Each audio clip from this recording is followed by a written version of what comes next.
Alright party people, so I often ask how do I get my start into DJing, so I figured I'd take a little time and tell you guys about this, so hunker down, it's story time.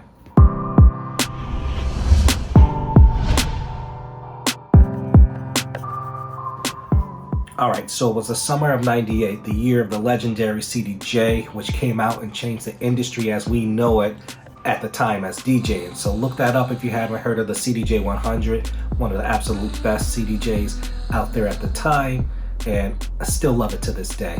So ahead of that, I had purchased a couple belt-driven CDJs. This was my introduction to like DJing, where I still got bedroom DJ. I had a bunch of records, was spinning them, mixing them on my belt-driven my belt-driven turntable.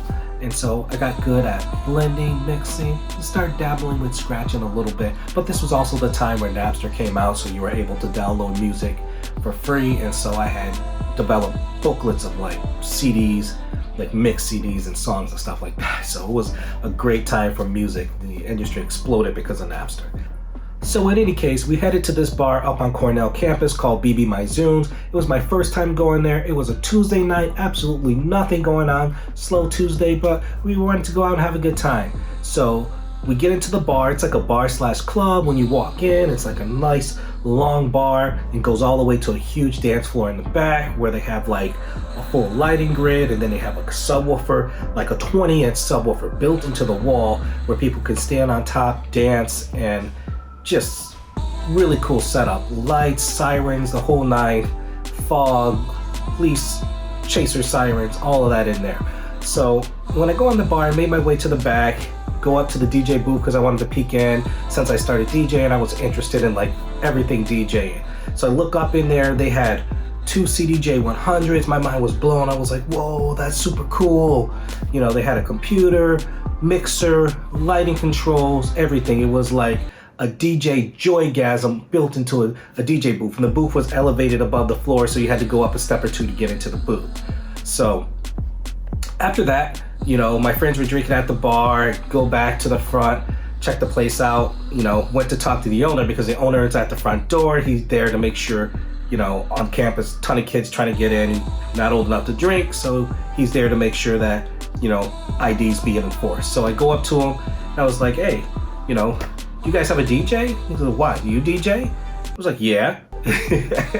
You know, even though I've never DJed before, I was like, yeah, I DJ.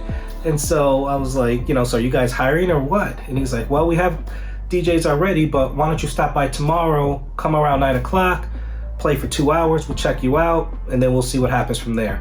So I was like, cool, go back, have a good night with my friends, go home, up all night, just giddy, ready to go, looking to have fun, excited for like a Tuesday night. Who gets excited about a Tuesday night? This guy, when it's like your first DJ gig. So I go to the bar, you know, set up in the booth, got all my songs, my music's there, hits 9 o'clock, start playing the music. And again, this is a Tuesday night where nothing is going on, and Monday was the first night we went, but to this night is like a Tuesday. So dead Tuesday, nobody goes out to the bars on Tuesday, but this particular bar gets a lot of traffic out front because it's like a main way of campus. It cuts right through the main street of campus. So start playing music. There's nobody in the bar, maybe 5 people in the entire bar on a Tuesday night. Start playing music, and then people start trickling in. So I got the music going on full blast like it's a club night, and I guess people could hear the music outside, so people start walking into the bar and it starts filling up with people. And then I'm playing, then the bar starts getting a little bit more packed, and then all of a sudden people are hitting the dance floor. And then more people come in, more people hit the dance floor. Next thing you know, it's like 10 o'clock and the dance floor is packed. On a Tuesday night.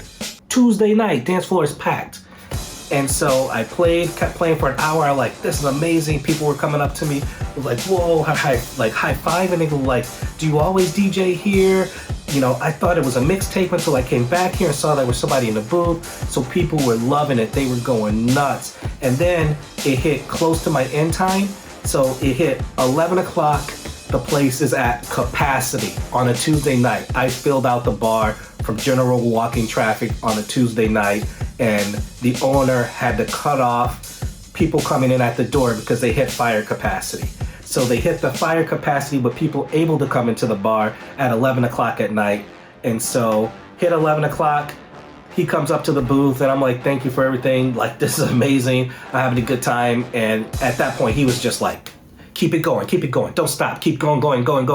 And I was like, all right. I was like, that's awesome, exactly what I wanted to hear. So I kept going, played through the night. It was an absolutely awesome experience, a great intro to DJ, and I had a ton of fun.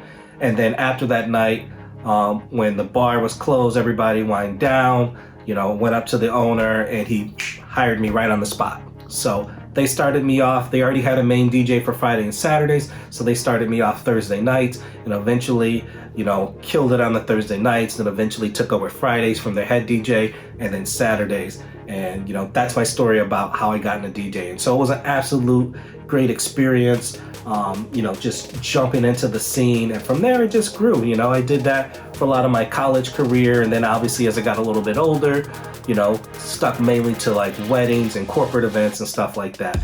But, if you wanted to know my story, that is how I got into DJing. So let me know in the comments. I'm curious how you guys got into DJing.